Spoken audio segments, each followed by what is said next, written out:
Mesdames et messieurs, honorables distingués, bienvenue à cette soirée gala durant laquelle nous rendons hommage aux femmes et hommes de lettres marocains au Canada, dans le cadre de la première édition du Salon du livre et de la littérature marocaine de Dar al-Maghreb. مرحبا بكم. أيها الحضور الكريم، مرحبا بكم في هذا العرس الأدبي. قلتي عرس أكرم؟ جبونس بوحديتي اللي جيت بالقفطان. إذن هو عرس أدبي في النسخة الأولى ديالو، هو عرس متميز. مرحبا بكم.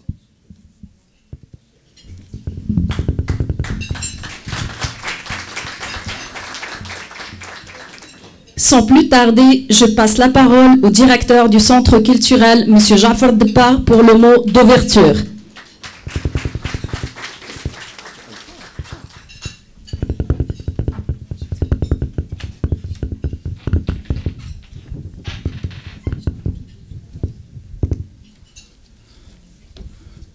Bonsoir tout le monde.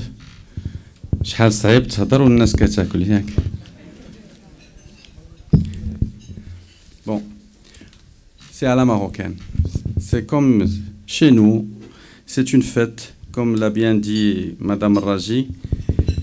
Mesdames et messieurs, honorables et distingués assistants, chers tous, je suis ravi de vous accueillir ce soir à l'occasion de ce gala en hommage aux compétences littéraires marocaines au Canada, tenu dans le cadre de la première édition du Salon Dar al-Maghreb du livre et de la littérature marocaine. Nous voici donc arrivés à la clôture de cette première riche expérience de ce salon. Après plus de 2 semaines de rencontres poétiques, de conférences littéraires, de rencontres littéraires, de conférences, de débats, auxquels ils ont participé plus de 22 Marocains d'ici, du Canada, hommes et femmes de lettres et essayistes, et 6 Marocains venus invités du Maroc, et avec une exposition de plus de 1000 titres. En cette soirée, je tiens tout d'abord à remercier mes partenaires dans l'organisation de cet événement. Je cite le ministère de la Culture et de la Communication marocaine, l'Union professionnelle des éditeurs au Maroc et l'organisme culturel québécois E-Passerelle, présidé par M. Kamel Benkiran, à qui j'adresse mes chaleureux remerciements pour sa contribution, pour sa précieuse contribution à l'organisation et la réussite de cet événement. Merci beaucoup, Sibel Kiran, pour votre engagement.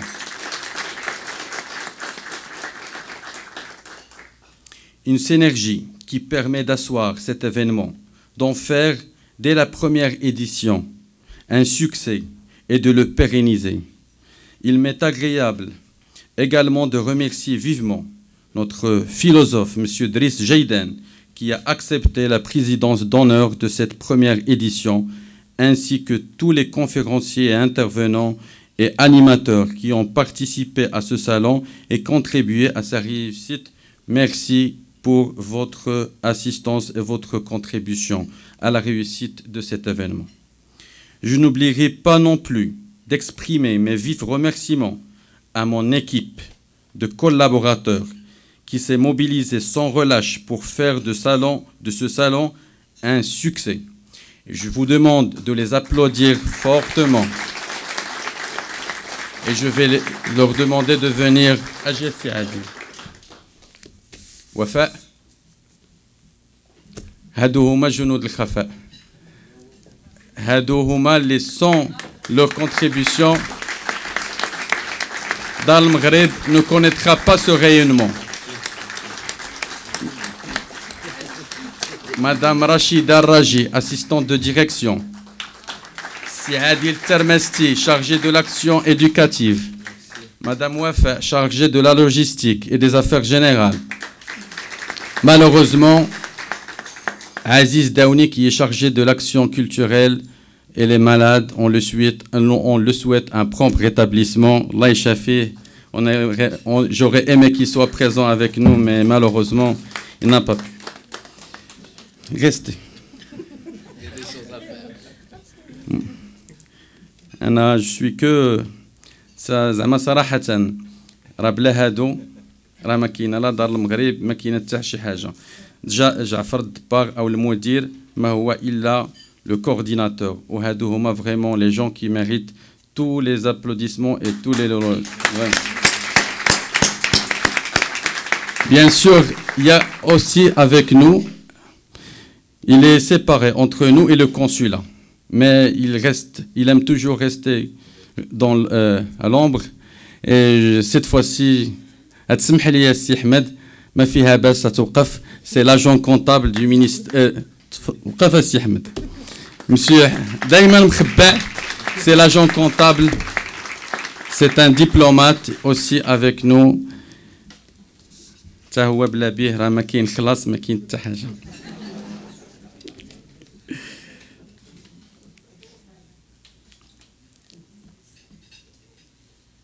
Comme je vous le disais au début, ce soir, notre première édition du Salon du livre et de la littérature marocaine se conclut en apothéose par un hommage à des femmes et des hommes de lettres, un hommage qui se justifie pour les compétences dont ils sont porteurs, mais aussi pour leur contribution à l'enrichissement de la littérature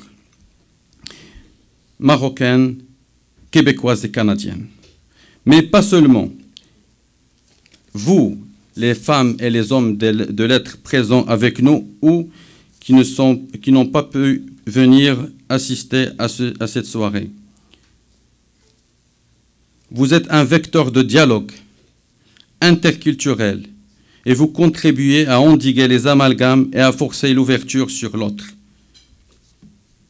Nous tenons aussi, alors je tiens à vous rendre hommage, car plus que des auteurs de talent, vous êtes des ambassadeurs de votre pays d'origine, le Maroc, et vous contribuez à son rayonnement au-delà des frontières.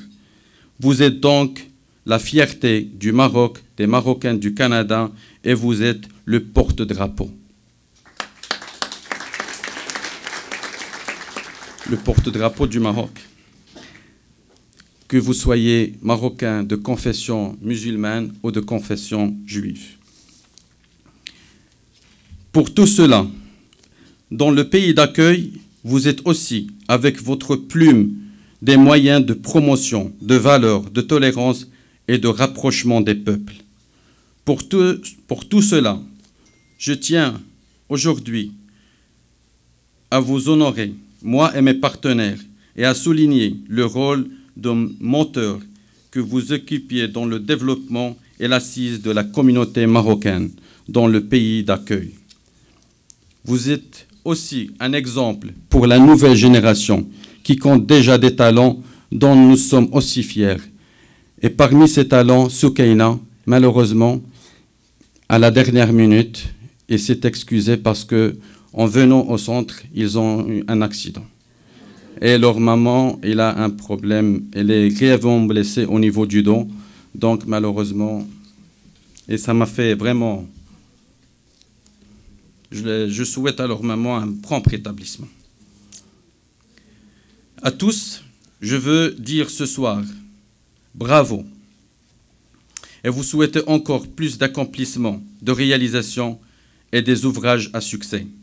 Je terminerai par dire que grâce à la créativité des compétences littéraires marocaines au Canada, qui réunissent différents profils, le Maroc reflète au-delà de ses frontières ce qu'il est vraiment, une terre de culture, une terre plurielle, une terre de dialogue, une terre de tolérance, où vivent et en parfaite harmonie plusieurs religions.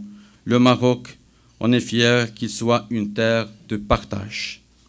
Au Centre culturel marocain d'Ar el Maghreb, notre soirée d'aujourd'hui comme nos programmes vont dans le sens de la promotion, de la diffusion, de la mise en valeur, de la mise en avant de cette pluralité, de cette interculturalité qui fait la particularité du Maroc et du mieux vivre ensemble.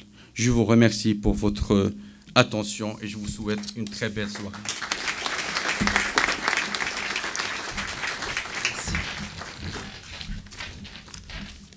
Merci, M. Jafar Dbar.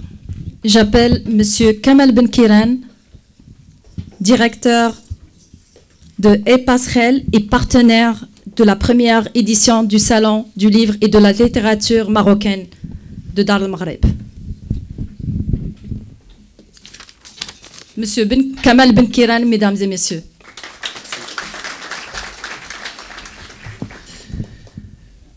Chers amis, mesdames et messieurs, j'en reviens pas que le temps passe vite. Du 17 au 28, j'ai encore dans le corps chevillé l'enrichissement de tous ces débats qu'on a eus. Juste ce matin, un beau débat en langue arabe. L'après-midi, on a accueilli une icône de la littérature marocaine, de consonance marocaine en Amérique du Nord. J'ai nommé M. Najib Erdouane. Et je vais retourner à ce mot qui est l'égard que j'ai dit à Sid Bar au début. Parce que je pense que c'est un égard et c'est pas un regard, c'est beaucoup plus un égard. Parce que dans l'égard, il y a l'intérêt. Et cet intérêt mérite de chaleureux applaudissements pour la visibilité des auteurs pour lesquels on travaille depuis des années. Ça mérite de chaleureux applaudissements de la part du Centre culturel et de C. Jafar Dbar.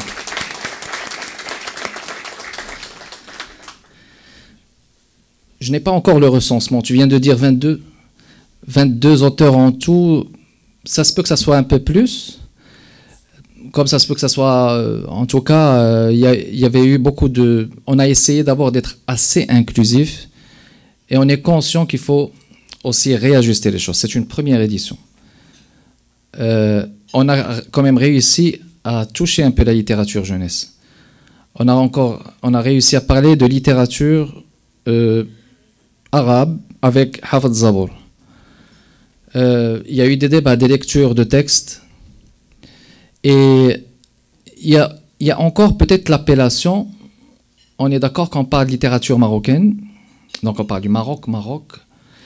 Mais peut-être l'appellation, ça pourrait être aussi un autre débat, puisque on pourrait parler de la littérature québécoise de consonance marocaine, parce que je considère personnellement que nous nous trouvons à l'intérieur de la sensibilité de la littérature québécoise. Donc, mon vœu, c'est qu'on puisse, dans la prochaine édition, éventuellement, donner cette noblesse à l'interculturalité, aller de l'avant pour débattre aussi avec des auteurs, je dirais québécois, nés ici, et dégager toutes les richesses qui peuvent en résulter de ces débats. Et je trouve que ça serait assez enrichissant aussi et assez progressiste. Un dernier mot, je pense que nous sommes tous ambassadeurs culturels quelque part. Chacun de nous porte dans ses gènes le Maroc, j'en suis convaincu, et nous avons tous un devoir, en tenant à nos repères, d'honorer aussi notre citoyenneté ici, par le créneau des arts, par le créneau de la littérature, des sports, de la musique, tout en honorant la société qui nous accueille, mais sans oublier le Maroc. Merci beaucoup.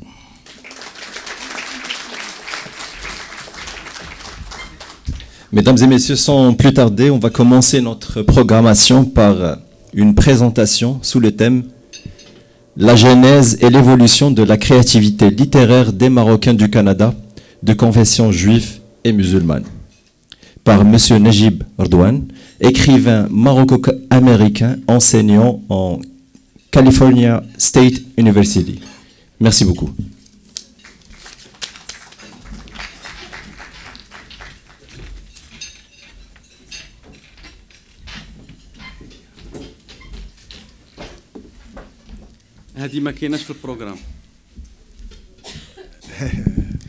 Je leur ai dit de le présenter, de me laisser moi-même le présenter.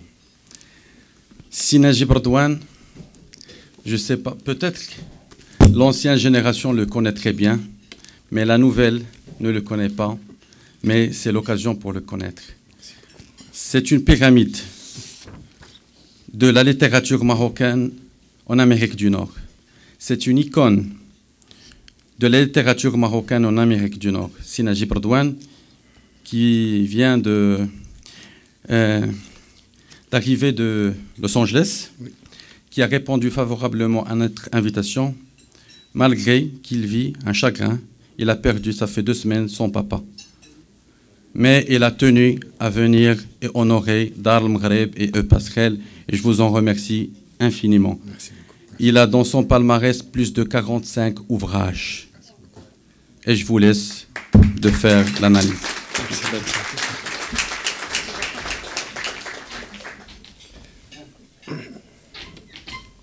Alors je fais ça donc. L'événement passe en direct sur Facebook. Mais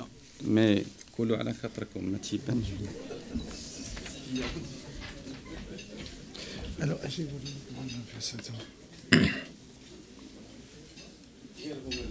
alors donc j'appuie sur quel bouton pour c'est juste la flèche pour avancer ou pour reculer? Non, c'est pour avancer. Pour avancer, c'est ça, pour reculer, c'est ça. Très bien. Bonsoir, merci beaucoup pour cet accueil chaleureux. Je suis vraiment sincèrement heureux d'être ici, plein de sincérité, de gratitude pour Kamal qui a tenu à m'inviter parmi vous. Je suis un peu éloigné, je suis sur l'autre côté de l'Amérique, mais mon cœur est avec les Marocains, il le sera pour toujours, parce que je suis Marocain, je suis fier d'être Marocain, et je vous remercie infiniment. Alors ma présentation aujourd'hui, on m'avait demandé donc de parler d'un projet sur lequel je travaille, c'est avec plaisir que je vous parle donc de la présence marocaine au Québec. Depuis quelques années, nous travaillons sur un ouvrage intitulé « Écrivains marocains au monde », à l'exception de ceux en France. Le corpus comporte un grand nombre d'écrivains dans les 14 pays suivants: Angleterre, Allemagne, Belgique, Canada, Égypte, Espagne, États-Unis, Israël, Italie, l'océan Indien, Pays-Bas, Sénégal, la Suisse et la Tchécoslovaquie. Des Marocains écrivent partout, dans la langue du pays où ils résident, et qui contribuent par la variété de leurs écrits à redéfinir dans la pensée marocaine l'entité ou la caractéristique nationale qui passe par un élargissement de l'espace géolinguistique.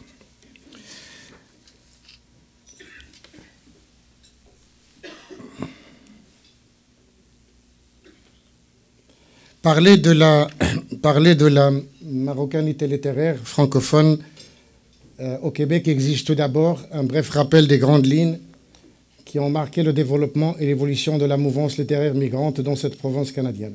Et je voudrais situer ma présentation aujourd'hui à 2 niveaux. Le premier, situer cette émergence dans l'écriture migrante, phénomène de l'écriture migrante, et d'autre part, celui de la présence maghrébine depuis son émergence jusqu'à nos jours. En effet, la vague immigrante est venue de pays différents avec des fonds culturels et ethniques variés, surtout ceux qui sont francophones, a contribué à l'enrichissement humain et social et culturel du Québec. Pour ce qui est de la littérature, de nouvelles voix ont participé ces dernières années au renforcement de ce dynamisme, reflétant à la fois une pluralité, une continuité et une diversité de l'espace francophone au Canada.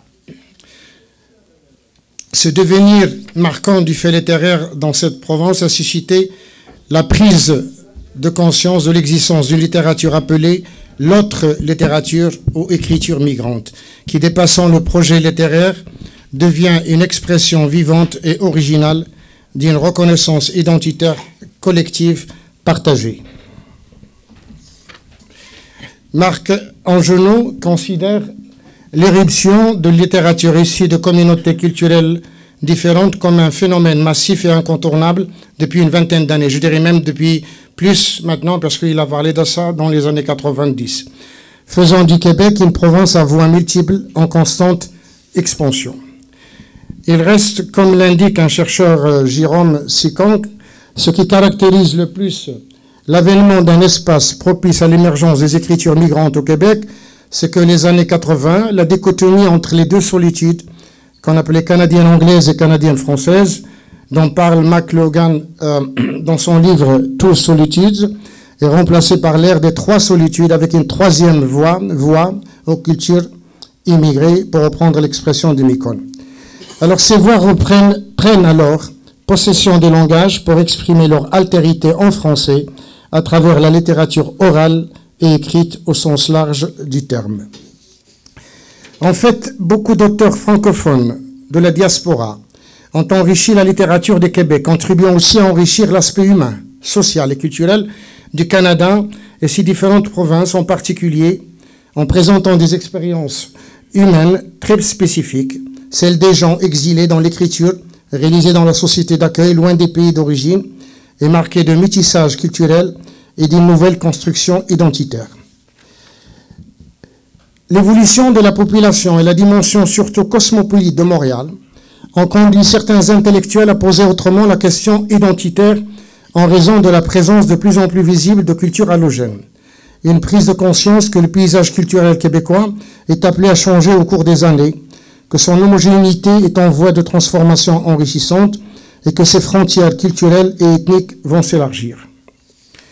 Dessinant ainsi une nouvelle cartographie humaine où le Québec français d'antan ne peut plus rester fermé sur lui-même, gardant une conception unifiée de la culture, mais se trouve dans la nécessité, par l'évolution du temps, de s'ouvrir et de prolonger ses racines au-delà des seules frontières géopolitiques et culturelles connues et admises par les Québécois de souche.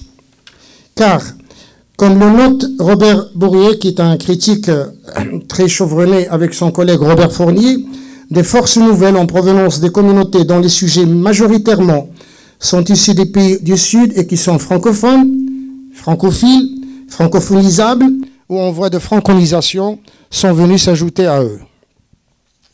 Ainsi, dès la fin des années 80, on se rend bien compte que le champ littéraire québécois est en profonde mutation. Les écrits changent, des productions littéraires signées par des immigrants de tous les horizons, avec des enjeux multiples, apparaissent, contribuant à enrichir et peut-être à redéfinir le champ littéraire québécois.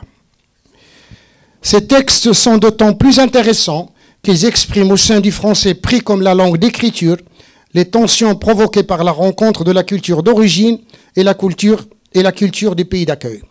Beaucoup d'écrivains ont montré qu'entre une littérature de l'exil et une assimilation à la littérature nationale, la langue française pouvait être un lieu de synthèse, de rencontre, espace nomade.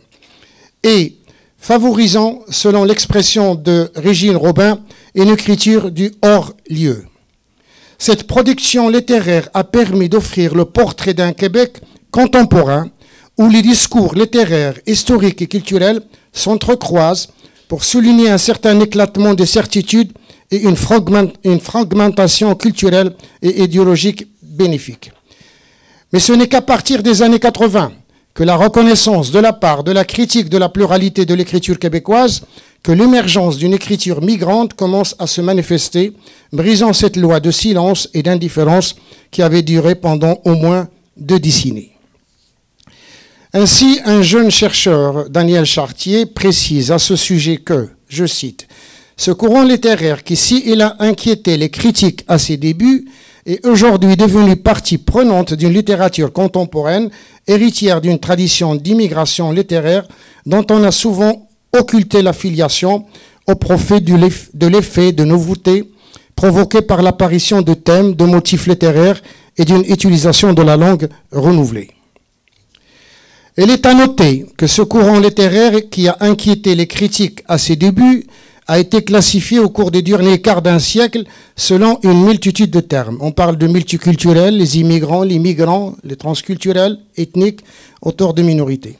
Pendant les 2 dernières années, le terme migrant semble avoir été choisi pour représenter un espace spécifique qui couvre pour certains critiques l'expérience d'auteurs aussi bien que d'immigrants étant placés dans une mouvance existentielle, dans l'exil et ou dans un état de diaspora. Cette nouvelle vague de personnes venant de différentes civilisations, porteurs d'héritages culturels divers, d'horizons linguistiques, politiques, sociaux et religieux variés, est à l'origine précédée d'une sorte d'écriture avec une vision particulière à faire connaître et à faire partager. Aussi par des repères historiques, idéologiques et psychologiques, des thèmes liés au parcours migratoire une sensibilité interculturelle et des métaphores inédites.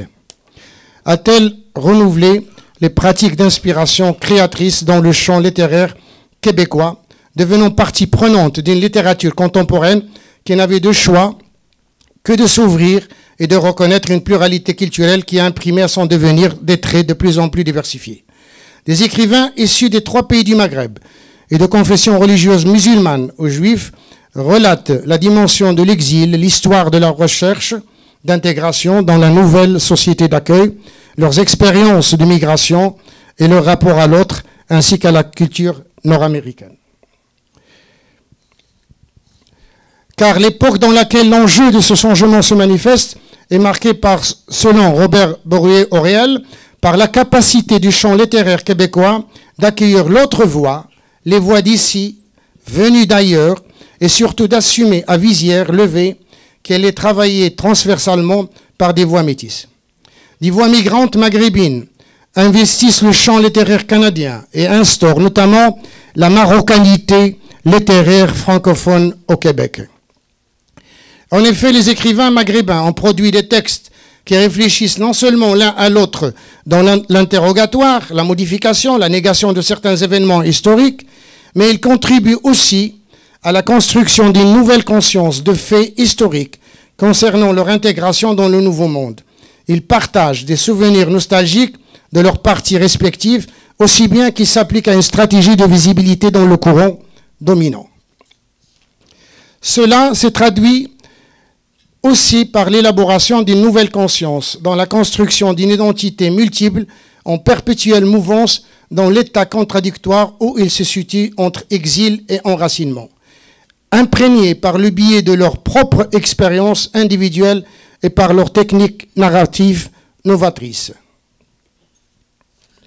En parcourant la production littéraire des écrivains marocains, depuis ses débuts jusqu'aux œuvres les plus récentes, on constate une évolution dynamique d'une importance capitale qui s'inscrit dans une progression selon 3 tendances à la fois synchroniques et diachroniques.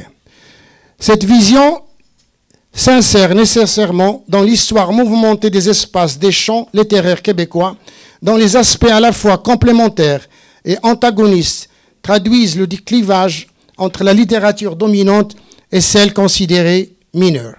Or, cette écriture maghrébine migrante au Québec n'a pas joué d'un fort intérêt de la part de la critique, contrairement aux écritures d'autres groupes minoritaires. Cet état de fait transparaît à travers les propos de Louise Gauthier, l'étude d'une Allemande qui s'appelle Michelid Gelsmer et le dictionnaire des écrivains immigrés au Québec de Daniel Chartier. Alors on cite souvent Nadia Ralem, qui est originaire d'Algérie, en plus d'être journaliste, se signale dans ses œuvres de fiction par une intense introspection au cœur de l'univers de femmes arabes. Toutefois, c'est le Mashriq qui se démarque par le nombre de ses représentants. L'Égypte fournit 4 noms qui se sont imposés dans le monde des lettres québécoises.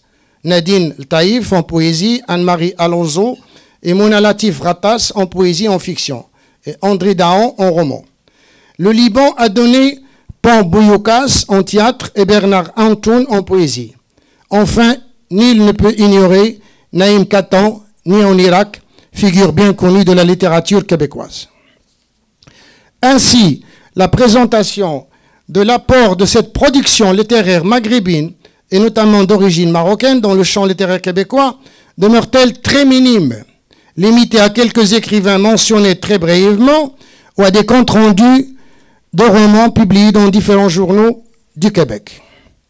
Notre visite d'exposer la diversité de la production marocaine au Québec dans toute son envergure et dans toute sa richesse, pour la simple raison que j'ai suivi le proverbe marocain qui dit « Mahakajil doka mitlu dafareka ».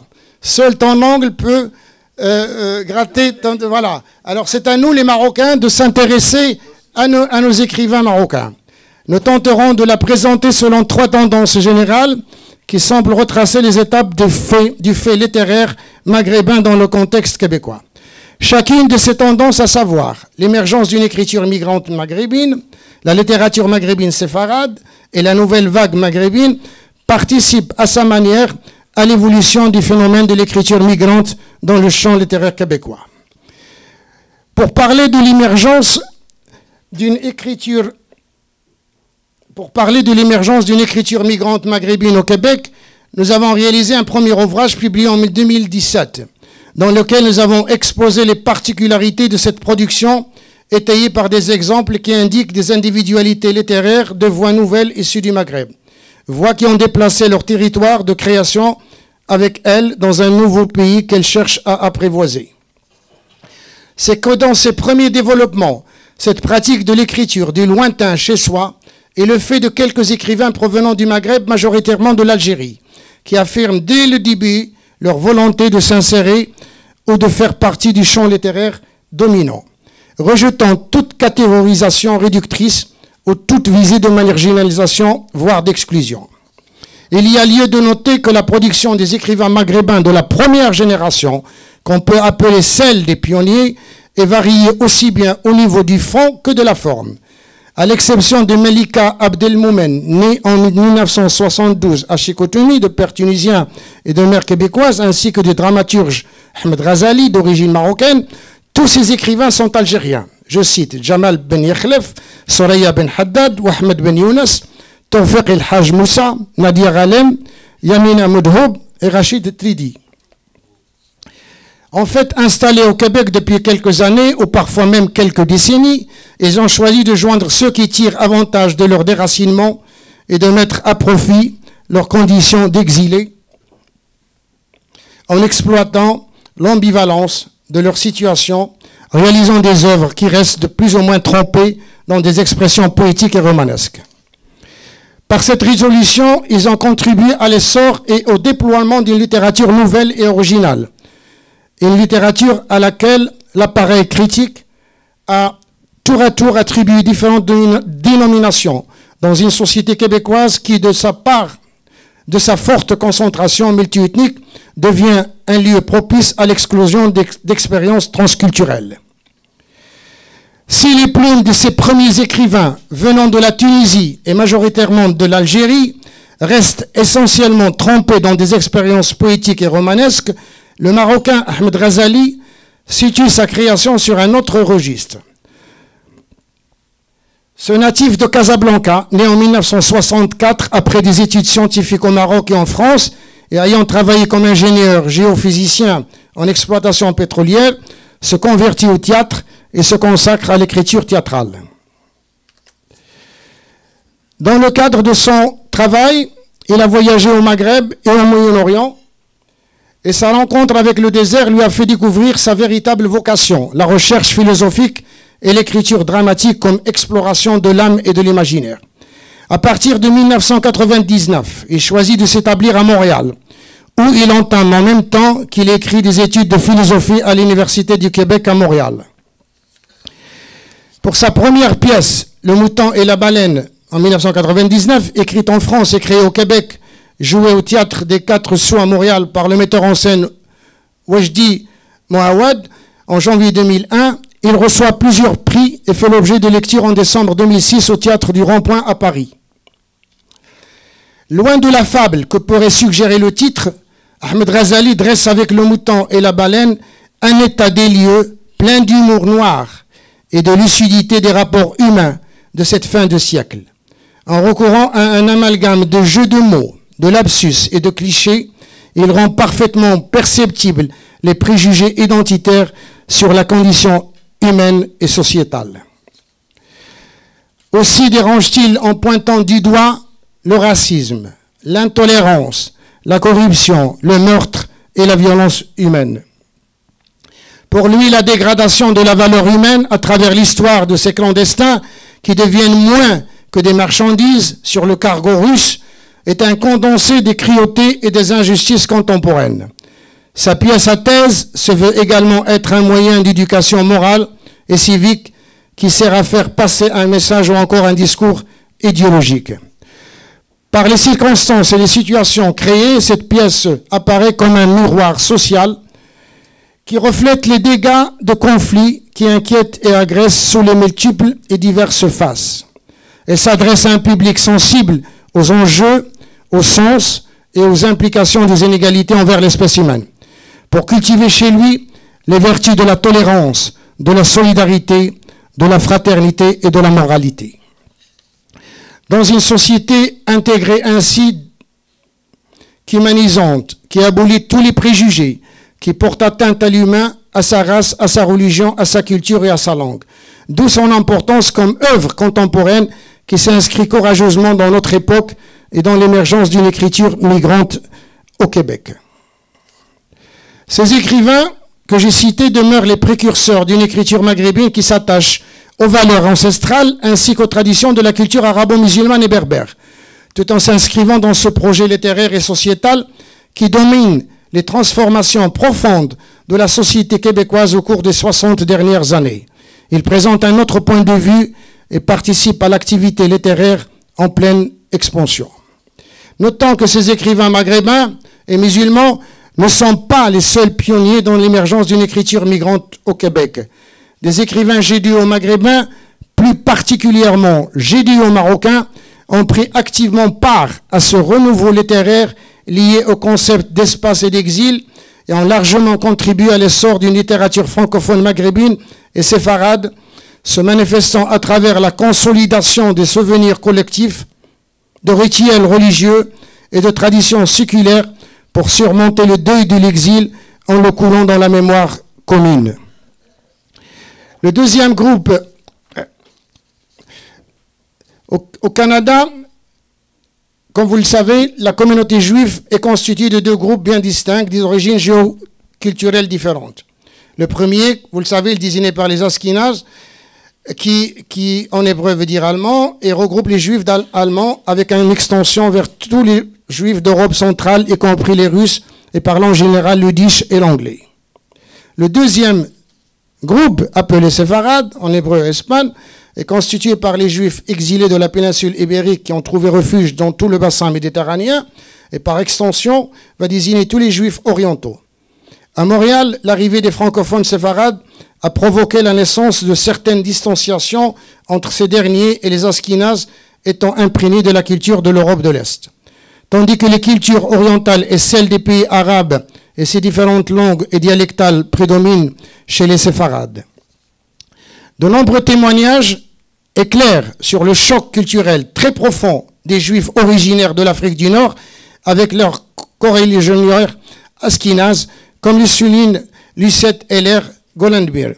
Cependant, les séfarades ont réussi à former une communauté francophone très vivace, en parlant le français et le judéo-arabe. Et je salue mes amis que je connais de nom, et j'ai l'honneur et la joie de les rencontrer, et je nomme David Ben Soussa et notre grand poète Georges Ben Salem, que je connais, que j'ai travaillé sur leurs œuvres, et là je suis très touché de les rencontrer ce soir. Alors donc cette dernière, afin de préserver les particularités de leur communauté, ces derniers sont parvenus non sans difficulté à mettre en place leurs propres institutions, écoles, centres communautaires, synagogues, etc. Leur présence va se manifester aussi par la création, regroupement associatif, le journal La Voix séfarade et de divers projets artistiques. En fait, c'est sur le sol canadien que beaucoup de Juifs, particulièrement du Maroc, sont confrontés à une prise de conscience identitaire, brutale. Ils ne sont pas uniquement juifs, mais ils l'ont toujours cru en terre, comme ils l'ont toujours cru en terre d'islam, ils sont aussi foncièrement marocains. Selon l'étude réalisée par Michael Elbaz, cette caractéristique apparaît exclusive, c'est le juif marocain qui a rejeté la négation de soi et la totale assimilation en assumant sa propre différence. Au Maroc, je ne me suis jamais défini comme séfarade. J'étais juif et puis c'est tout. J'ai découvert la différence ici. En arrivant donc, on m'a collé l'étiquette, il y avait l'Ashkénaze en face. Je vais rester marocain toute ma vie. Je me sens séfarade et juif, mais séfarade par opposition à Ashkénaze. Nous sommes arrivés ici en tant que juifs nord-africains, marocains, et le terme séfarade est apparu en 1968-69. Il faut dire que la langue française au Québec est un atout majeur, un garant d'un dépaysement moindre qui permet aux juifs marocains séfarades francophones de faire partie du paysage québécois. Par ailleurs, c'est au Québec que des juifs marocains ont pris également conscience de garder vivace leur culture judéo-marocaine prône à disparaître car les nouvelles générations n'ont point vécu la vie juive au Maroc et ignorent souvent leur héritage séculaire. Des chercheurs, il y en a beaucoup, attentifs ont recueilli les précieux témoignages des anciens pour conserver cette mémoire collective. C'est dans cette perspective, comme le note Lucette Huller-Goldenberg, que pour sauver de l'oubli le patrimoine culturel de la Hakia, cette langue judéo-espagnole qui berça son enfance, Soli Livi a fondé en 1969 la chorale Kinor et a participé en 1981 à la création du groupe Generaldo. Le répertoire contient des chansons et des sagnettes en judéo-espagnol. Soli Livi a également écrit des comédies qui ont été présentées aux quinzaines séfarades de Montréal.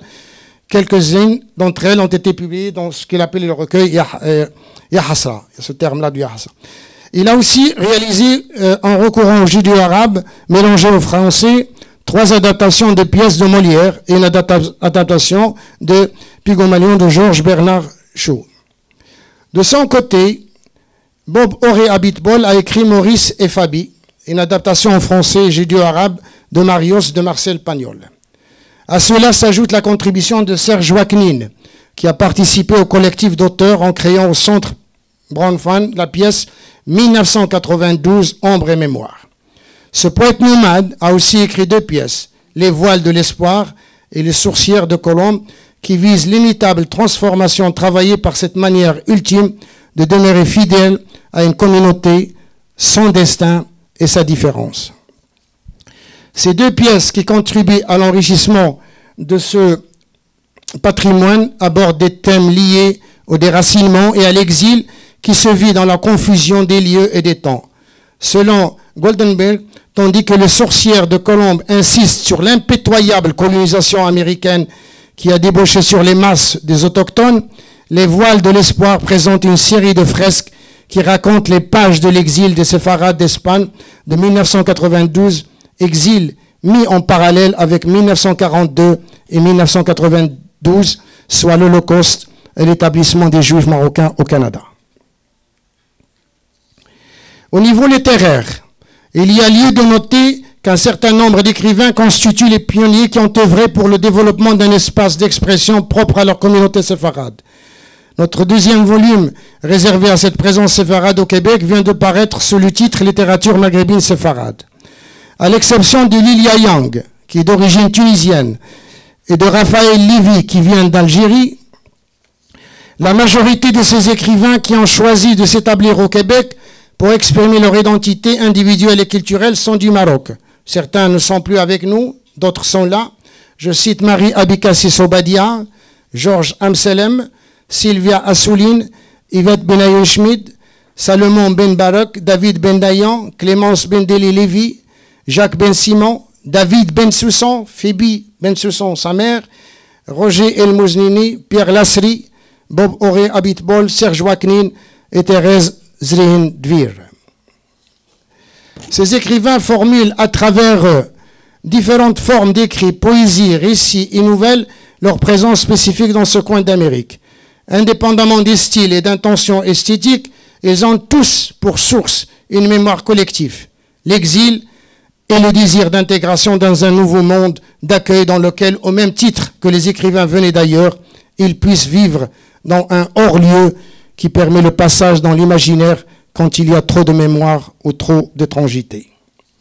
L'aventure de l'écriture devient ainsi partie d'une volonté plus vaste, où ce qui est en jeu n'est rien d'autre que l'affirmation d'une identité francophone et judéo-séfarade au sein d'un pays qui témoigne d'un pluralisme ethnique et culturel.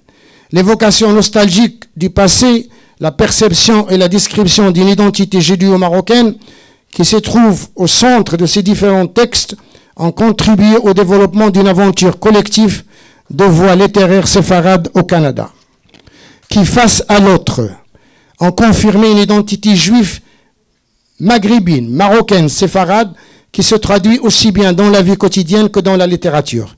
Ainsi, Michel Gelsmer souligne que dans leurs textes, l'histoire est utilisée pour créer et affirmer une identité juive, une et indivisible, qui est caractérisée une fois pour toutes par la persécution, l'exil et le retour en Israël du peuple juif dans un avenir lointain. Mais en soulignant cette particularité, l'écrivain juif renforce son altérité et se retranche derrière elle. Il la décrit comme le propre de son identité, alors que d'autres expériences identitaires ont pu faire de lui quelqu'un d'autre. Rien de plus évident d'assister à une expansion d'écrit qui se situe dans l'appropriation et la continuité créatrice avec son exigence d'enracinement et de dépassement. La trajectoire de cette production fait apparaître des parcours autobiographiques ou imaginaires, le recours à la mémoire, à l'histoire, pour déclencher une quête identitaire, l'inscription dans le processus d'écriture d'un héritage culturel, ou encore, comme le dit Régine Robin, d'une nostalgie, d'un fantasme, d'une condition séculaire, d'une altérité interne de l'autre en soi et de soi en un autre. L'examen d'une production qui oscille entre prose et poésie, entre récit et introspection, indique clairement une nouveauté absolue et un changement total de style et de rythme. Les œuvres de différents écrivains portent l'empreinte de ce patrimoine judéo-marocain. Oh là là, 5 minutes. Ouh. Mais chacun se distingue de la source vive de sa propre inspiration. Alors donc, là vous me prenez ce... Bon. Hein? وانتم اللي كتحكموا انا غير بين يديكم. Vas-y, voilà, voilà. Alors donc on passe à la nouvelle vague. Merci les séfarades, merci. Dans l'histoire de l'immigration récente au Québec, l'arrivée des ressortissants du Maghreb a enregistré une augmentation très importante. Entre 1990 et 2000, le Maroc et l'Algérie arrivent en tête des pays en provenance des immigrants arabes au Canada. En 2006, le Québec compte un nombre considérable d'immigrants reçus qui proviennent principalement d'Algérie, de France, du Maroc, de Chine et de Colombie. Ils se concentrent essentiellement dans la grande région de Montréal, à Québec, en Estrie et en Outaouais. Ainsi, vers les années 90, l'axe traditionnel Maghreb-France est rompu. Les Maghrébins ne voient plus la France comme un Eldorado à cause du racisme et des problèmes relatifs aux préjugés sociaux. Ce changement de vision les a poussés à choisir d'autres destinations, entre autres le Québec, considéré comme la principale province d'immigration, là où la langue officielle est aussi le français, et où ils se sentent moins rejetés, même si un certain malaise social continue toujours à être ressenti. Le Canada entretient de très bonnes relations bilatérales avec le Maroc, depuis que les relations diplomatiques officielles ont été établies en 1962. Tout comme le Canada, le Maroc est membre à part entière de la francophonie. Pour cette raison, le Canada a des liens étroits avec le Maroc et représente une importante source d'immigration. La présence aussi au Canada d'une communauté marocaine, comptant des milliers de personnes, est devenue le premier facteur de rapprochement entre le Canada et le Maroc.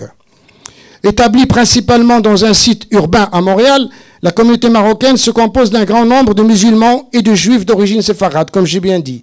Deux situations différentes, mais un même attachement au pays d'origine.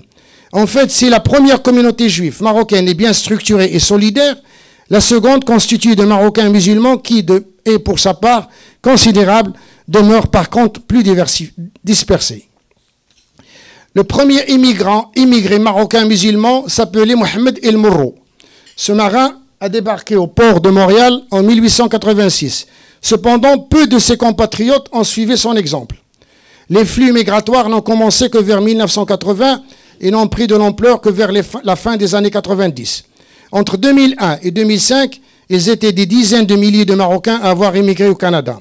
Depuis chaque année, beaucoup de jeunes Marocains viennent étudier au Canada et traditionnellement au Québec.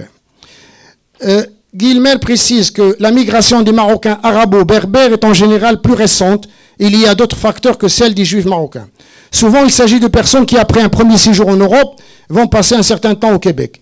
Mais il y a ceux qui sont venus directement du Maroc au Québec dans le cadre soit de l'immigration économique ou qui sont restés après avoir fait des études. Cette communauté marocaine et musulmane au Québec se donne divers moyens d'expression et d'action à travers de journaux, Atlas Média, Maghreb Canada Express et Maghreb Observateur, ainsi que par le biais d'une émission de radio La Voix du Maroc à Montréal sur les ondes depuis 1999. Il existe aussi plusieurs associations et différents sites internet s'adressant plus particulièrement aux Marocains qui vivent au Québec. Au fil des années, la belle province est devenue un des centres les plus importants de la communauté musulmane marocaine au Canada, qui a favorisé la création de son premier centre culturel en Amérique, Dar el-Maghrib, que je salue chaleureusement, et qui vise à renforcer son identité et proclame aussi son ouverture aux autres.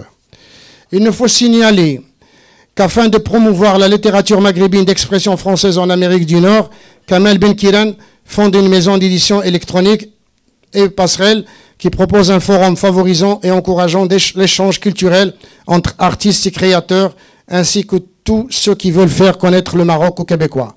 Benkiran anime aussi plusieurs projets dans le cadre de la promotion de la culture marocaine au Canada. Ceci, dans l'ensemble, les Maghrébins qui ont émigré au Québec dans des conditions et des circonstances variées, avec des parcours différents selon l'époque de leur arrivée, leur origine et leur statut professionnel installés à Montréal, racontent leurs expériences, leurs impressions, leurs interrogations, leurs difficultés et tout ce qui fait qu'ils désirent s'intégrer dans la société d'accueil et devenir des Québécois à part entière. Ils livrent à Dounia Ben Chalal leurs opinions sur un livre magistral, la place qu'ils occupent au sein de la société d'accueil et sur le devenir en tant que communauté au Canada. Ceci dit, sur le sol québécois, ces nouvelles voix marocaines n'ont pas cessé de poser au bout de leur plume une volonté et un désir d'une écriture identitaire qui reflète leur statut et leur situation particulière. Le partage de leurs expériences place le savoir littéraire dans une dynamique de connaissance de soi et d'ouverture vers l'autre, dans un espace politique et culturel qui devient un point d'ancrage solide, autorisant au fil de l'évolution du temps et des mentalités une prise bénéfique et triomphante. En fait, avec l'élargissement de la communauté maghrébine, cet autre courant d'inspiration littéraire qui prend naissance et qui se développe au fil des années forme une nouvelle vague d'écrivains à la fois attachés à leur pays natal respectif et à leur pays d'accueil, et tenant compte de sa diversité à travers plusieurs moyens d'expression, la rattachant à cette littérature migrante. Alors donc, je voudrais simplement dire que je passe rapidement, parce que à part Myriam El Yamani, qui est à moitié arabe, né à Meknès au Maroc, d'un père marocain et d'une mère française, ces écrivains d'origine maghrébine résident principalement à Montréal. Et ce qui m'a beaucoup frappé, c'est qu'on ignore, je vais passer rapidement pour juste vous les présenter, parce que c'est ça qui est le plus important, des écrivains algériens et marocains indiquent leur présence dans la société québécoise et dans la centralité montréalaise par un déferlement d'écrits qui confirme à tout le moins une création soutenue par des écrivains venus d'ailleurs, qui appartiennent à cette communauté qui ne veut rien nier, ni de ses racines, ni de son patrimoine culturel et linguistique, tendant de les sauver de l'oubli, mais surtout de valoriser son apport à leur société d'accueil. Alors donc, ils sont là et ils dialoguent avec justement identité et altérité, et je passe justement à vous présenter ces écrivains. Alors, l'émergence d'un corpus maghrébin québécois réalisé par des écrivains algériens, et je cite Salah El Khalfa Bediari, qui est avec nous ici, Araf Ben Younes, Mohamed Hamadi, Zahira Houfani Berfas, Mouloud Belabdi, Salah Belabid, Samir Sharif et Safi Nora Sharif, Katia Belkhouja, Jamila Ben Habib, Aziz Faris, Nassera Belloula, Karim Akouch, Mazouz Ould Abdelrahman qui est décédé, et Linda Tali, la chanteuse. Des Marocains ont aussi attiré l'attention par la nouveauté de leurs écrits, indiquant le rapport à la vie littéraire au Québec est considérable. Je cite Abdelrahman Begar, Majid Blal, Kamal Benkiran, Sofia Ben Yahya, Myriam El Yamani, Mustafa Fahmi, Asma Ibn Zahir, Abdelrahman Kouibiba, Rachida Mfaddal Boutayeb, Raja El Wadili, Mustafa Ben Faris, Abdelrahman El Fouladi, Soukaina El Hlo, qui n'est pas avec nous ce soir, et Mohamed Zari Jabir. Alors, on a quand même pas mal de Marocains, mais qui sont ignorés par la critique. Alors que les autres écrivains migrants, italiens, haïtiens, arabes, etc., ont vu leur place dans l'histoire, dans l'évolution du temps, la production marocaine, au sein de la maghrébinité, continue à se préoccuper de son statut, cherchant non seulement à créer un espace qui soit le sien, mais aussi s'appliquant à se définir par rapport à ses écritures. En fait, cette production littéraire mérite d'être prise en considération pour accéder à une certaine reconnaissance du fait que ces voix littéraires ont en masse contribué à la diversité dans le champ littéraire francophone au Canada. Et leur réalisation grandissante ne peut plus demeurer frappée de silence et de négligence quand on est dans cette littérature de l'oubli. Alors donc, leur présence visible et manifeste avait accentué la nécessité pressante pour aller au-delà de la catégorie du migrant, pour que les questions de différence culturelle pénètrent toutes les considérations futures de la littérature nationale. Ces écrivains qui ont choisi de vivre ici se considèrent citoyens à part entière de la société québécoise et désirent apporter leur contribution et leur dynamisme. Ils veulent s'épanouir dans le choix de leur langue d'écriture, tout en gardant vivace leur héritage linguistique et culturel. C'est ce vouloir vivre en français, malgré leur statut de migrants ou de minoritaires, qui forge une identité culturelle singulière et donne naissance à des manifestations artistiques et littéraires originales et singulières qui ne peuvent qu'enrichir la littérature québécoise. Et je suis d'accord avec Kamal qu'il faut élargir maintenant vers la littérature francophone. Alors je vais passer rapidement pour vous montrer, parce que je ne voudrais pas abuser de votre temps, mais il y a beaucoup de choses, je parlerai de ça. Je voudrais vous montrer cette présence, nous avons 54 écrivains. Et sur les 54 écrivains, il y a 30 Marocains. Tabarakallah. Et vous avez le corpus global des écrivains, la première vague. Donc vous avez Abdelmoumen, alors j'ai cité pour là, et vous voyez quand même, vous avez une idée des œuvres, de cette variété de recherche. Donc, alors nous avons donc Nadir Alem, etc. Et en bleu, j'ai signalé donc le Marocain avec le mouton et la banelle, une Algérienne qui a écrit un recueil de poésie, et Tridi Rachid. La littérature séfarade au Québec, 17 écrivains, sur les 17, il y en a 15. On a Abi Kassisk avec Marie Tanger, les miens et les autres, Salem Georges, il est là, et le témoin, le cœur en voyage, l'amour en face, secret murmuré, et le dernier qui vient de m'offrir. Alors, je ne me suis pas trompé, hein, ils sont là. Voilà, alhamdoulilah. Il y a Assouline Sylvie qui faisait le théâtre, il a fait un très bon roman qui s'appelle Et le jasmin fleuri, Montréal. Benayoun Schmidt qui a fait un recueil de poésie qui s'appelle Écho de souvenance. Ben Barek Salouman, Ben Dayan David, Clémence Ben Delac, Ben Simon Jacques qui a écrit Agadir, un roman sur ses souvenirs à Agadir, sa ville natale. Ben Sussan Fivi, un très beau roman de Marrakech à Montréal. Et David avec une richesse d'écriture. Et nous avons donc pas mal. Et le dernier, c'est El Mouznini Roger, qui a fait de Sable et de Neige. Lasri a fait une juive en Nouvelle-France. Il a écrit un certain nombre de textes qui sont publiés ailleurs. Nous avons Livé Raphaël, qui est un Algérien. Il a fait L'homme qui voulait changer le monde et La vie fabuleuse du berger devenu roi d'Israël. Abit Bol, qui avait fait dans les années 86 Le goût des confitures, Les faucons de Mogador et d'autres publications. Et Serge Waknin, qui a fait un certain nombre d'écrits et l'a terminé avec le Tao du Tagore. Yang Leila, elle est tunisienne. Alors je passe à Zfir Zrihin Dvir, qui est Thérèse, qui était à Montréal, elle est maintenant en Israël. Et il a fait un roman qui s'appelle Elle était une fois Marrakech la Juive. Très beau roman, et un certain nombre d'écrits, comme vous le constatez. Sur la nouvelle vague, nous avons 28 écrivains. Sur les 28, il y a 14 Marocains. Donc là le match est à égalité, équilibré. Alors nous avons Karim Akouche qui a publié, nous avons Abdelrahman Begar qui a Le chant du Gobi, L'œil du chien, Majid Blal qui est là, avec Une femme pour payer, écrit des sons voix aux complaintes des deux tiers-mondes. J'ai bien dit ça, Majid? Exactement. Et il aura, Inch'Allah, d'autres publications. Mouloud Belabdi, c'est un Algérien. Mouloud Belabdi, Katia Belkhouja, une Algérienne. Mustafa Ben Faris, marocain, qui a fait Voix du silence. Jamila Ben Habib qui a fait Les soldats d'Allah à l'assaut de l'Occident et Ma vie à contre-courant. Kamel Ben Kiran, Les ormes des GAFAM, Feuillet des matins roses, Accommodement déraisonnable, Dans la chair du cri, J'ai tué la neige et son dernier recueil, Les souliers mauves. J'ai tué l'hiver, pardon. Et j'ai tué la neige. La prochaine, la neige, je m'excuse. Tu sais, j'ai fait ça, je n'avais pas l'intention de préparer cette partie. Alors donc, tu m'as un peu bousculé. Alors, Salah Belabdir, qui a fait un certain nombre de recueils, Nassera Belloula, Sophia Ben Yahya, qui a fait ces mots pour que les femmes détestent, les couteaux à peine trous, les seins cambriens, et compte pour mon père, Abdelrahman El Fouladi, qui a fait de Boujniba à Montréal, et Mustafa Fahmi, la leçon de Rosalinde. Nous avons Salah El Khalfa Bediari, La mémoire du soleil, Chant d'amour pour l'été, il vient de m'offrir son dernier roman. Raja El Waridi, La Vierge dans la cité Montréal. Myriam El Yamani, qui a fait un recueil de nouvelles qui s'appelle de contes La ligne à bout en volante.